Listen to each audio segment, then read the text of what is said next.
friends, and welcome to this lecture. In this lecture, we will understand how we can use the text data to filter our complete data frame. So sometimes what happens is that you have a text column and you want to filter out rows which has a particular string in it. So that we will understand how to do it. Second thing is that we will understand how to create rows, how to create a different column using the text data. So for example, if your data has been separated by a comma, or or a space, so how we can split this particular text data into different columns so that we can use it in our machine learning algorithm. So let's start with it. So as usual, I will import pandas and numpy, and I am importing the Vega dataset as a VGS, and then I will take the cars dataset. So as you know earlier, the cars dataset is has basically name of the cars, miles per gallon, year, origin, etc., etc. So now, um, for example, if I want to select all the rows, take only the rows um, which has you know which has the IMP string in the name column, right? So as I told you, like you can use the str dot contains here, the string accessor, you can use it, okay, and then you can give like dot you can give as a string IMPA. Okay, so I will change it here. So basically, it means that car, which is basically Impala cars. So what I have done here, I have created a mask here.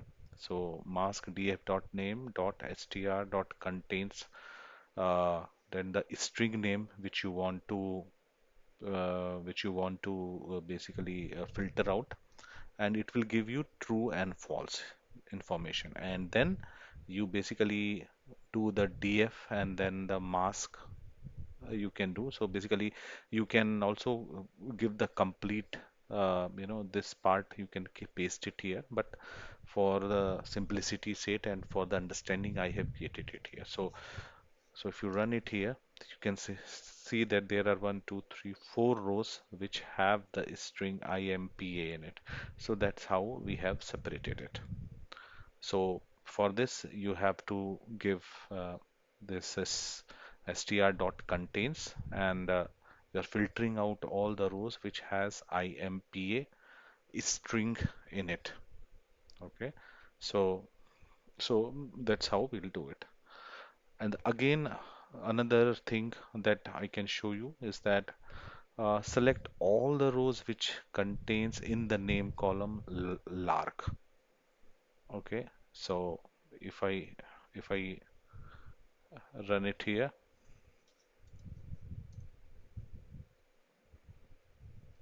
Okay, so it has given 4 rows which has lark in it. So if you can see Skylark, Buke Skylark Limited, Buke Skylark. So any part of the string, if it is contains lark, it rows get filtered. So this is string method, as I have told you in my lecture on the cleaning text data. So it works on the string data only. So I have taken the string df dot name, and which will give a series, and then on the series I am giving dot str dot contains and then lark.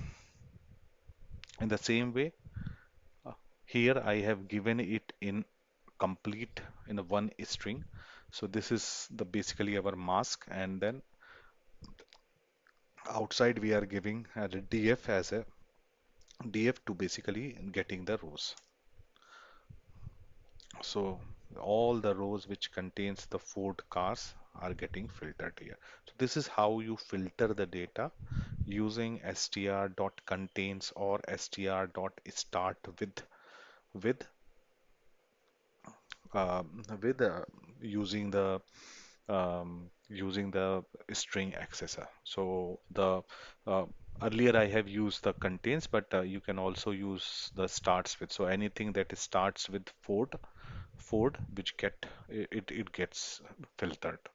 In the terms in place of Ford, I can also write Buick. So all the rows which contains um, starting word as Buick, it will get filtered. Now, how do we create a column using text data? How we will create different columns using the text data? So, as usual, I am basically importing the vgs.car. Now, what I want to do it here, I know that the first first word in the name column is basically the brand name of the car, all the manufacturer of the car. So what I want to do, I can use the str.split here, and I am saying that um, basically if there is a space between words, just split it from there. So now let's see what happens. So as you can see here, this Chevrolet Malibu car, it's since there is a space between each of the word, so each of the word it has come, all the three words has been formed as a list here. Now I want to split it. I want to basically take these thing and I want to take only the first letter. So how do you do it? So we know that, so let's see what is the data type of it. So we know that it is a series. Okay, this is a series, and after that is split, it is also a series here. Now what we can do, we can use the string accessor method on this split. So I have used this particular split. So this particular split is same here, and then I can use the str and then brackets 0, which means that I'm 0 means take the first word, and I'm storing it into a df dot manufacturer. So if you can see here, the str dot 0 means the first word is basically a Chevrolet here. So I will take this word and make a new variable manufacturer. So let's run this and see. So as you can see here, this first word has been taken from this particular list, and then it is formed a new variable which is called a manufacturer.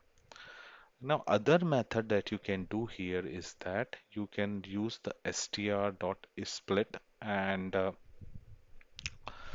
in str.split you can give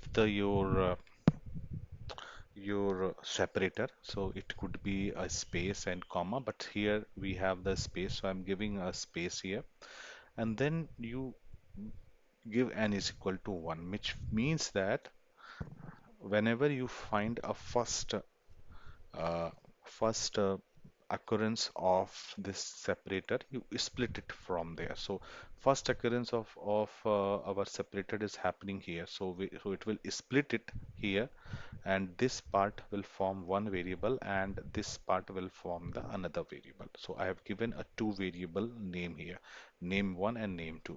Make sure that it should be in the form of data frame here. So as you can see, I have given uh, I